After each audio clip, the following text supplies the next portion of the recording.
पानी की प्यास। सिंधावर पंजाब की कहानी असल में पानी सिंध का है। सूरज सवा नेज़े पर था। हवा में गर्मी की शिद्दत और ज़मीन की प्यास दोनों साफ महसूस हो रहे थे।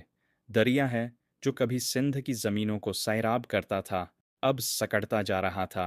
खेतों की मिट्टी में दरारें पड़ चुकी थीं और किसान रोज़ दरिया के किनारे खड़े होकर ठंडी सांसें भरते थे। ये दरिया सिंध की ज़मीनों से गुज़रता था और सदियों से यहाँ के खेतों को ज़िंदगी बख्शता था। मगर कुछ अरसे से पंजाब की जानिब नहरें खोदी जा रही थीं और सिंध वालों का कहना था कि पंजाब उनका पानी ज़बरदस्ती ले रहा है। सिंध के बुज़ुर्ग किसानों ने हुकूमत को ख़त लिखे, जल्द से किए और फरियाद की। ये पानी हमारा है, हमारी ज़मीनों का हक़ है। अगर यह न रहा तो हमारी फसलें जल जाएंगी, हमारे बच्चे भूखे मर जाएंगे। पंजाब के हुकाम का मौक़िफ़ था, हम भी तो इसी दरिया के सहारे हैं। नहरें बनाना ज़रूरी है ताकि हम अपने खेतों को सेंच सकें। बात बढ़ते बढ़ते इतनी आगे निकल गई कि सिंध के मुख्तलिफ शहरों में एहतजाज होने लगे। लोग नारे लगाते, हमारा पानी वापस दो, सिंध की ज़मीनें बंजर नहीं होने देंगे। इस सारे हंगामे में एक छोटे से गांव मीरपुर में एक बूढ़ा किसान बाबा कादर बख्श अपने बेटे को समझा रहा था। बेटा, पानी अल्लाह की दीन है, उसे ज़बरदस्ती है, छीना नहीं जाता। अगर ज़मीन को इंसाफ न मिला तो बारिश भी रूठ जाएगी।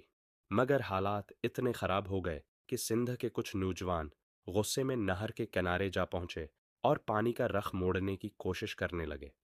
दूसरी तरफ पंजाब के किसानों ने भी अपने खेतों की हिफाजत के लिए अपनी नहरों पर पहरा देना शुरू कर दिया।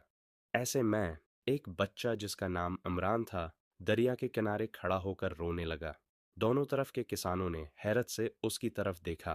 इमरान ने रोते हुए कहा, अगर आप लोग पानी की लड़ाई में मसरूफ़ रहे तो मेरे बाबा की ज़मीन भी बंजर हो जाएगी और चाचा रमज़ान की भी। फिर न सिंध बचेगा न पंजाब। बच्चे की बात सुनकर एक लम्हे के लिए खामोशी छा गई।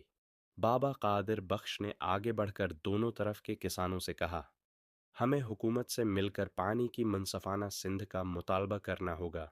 अगर हम खुद ही एक दूसरे का हिस्सा छीनने लगें तो दरिया भी रूठ जाएगा और ज़मीनें भी सूख जाएंगी। बलाखिर दोनों सूबों के बुज़ुर्गों ने तय किया कि वो मुश्तरका तौर पर हुकूमत से पानी की सम सिंध का पानी के लिए बात करेंगे। साथ ही ये अहद किया गया कि नहरी निज़ाम की मरम्मत की जाएगी, बारिश के पानी को ज़ख़ीरा किया जाएगा और पानी होगा, ज़ाया होने से रोका जाएगा। कुछ महीने बाद दरिया में पानी दोबारा बहने लगा, शायद इसलिए कि दिलों की सख्ती कुछ कम हो गई थी। बाबा कादिर बख्श दरिया के किनारे बैठे मुस्कराते हुए कहते, जब इंसान ज़मीन का सोचे तभी ज़मीन इंसान का ख्याल रखती है। ये कहानी हमें सिखाती है कि पानी ज़बरदस्ती छीनने से नहीं, इंसाफ और भाईचारे से सब तक पहुंचता है।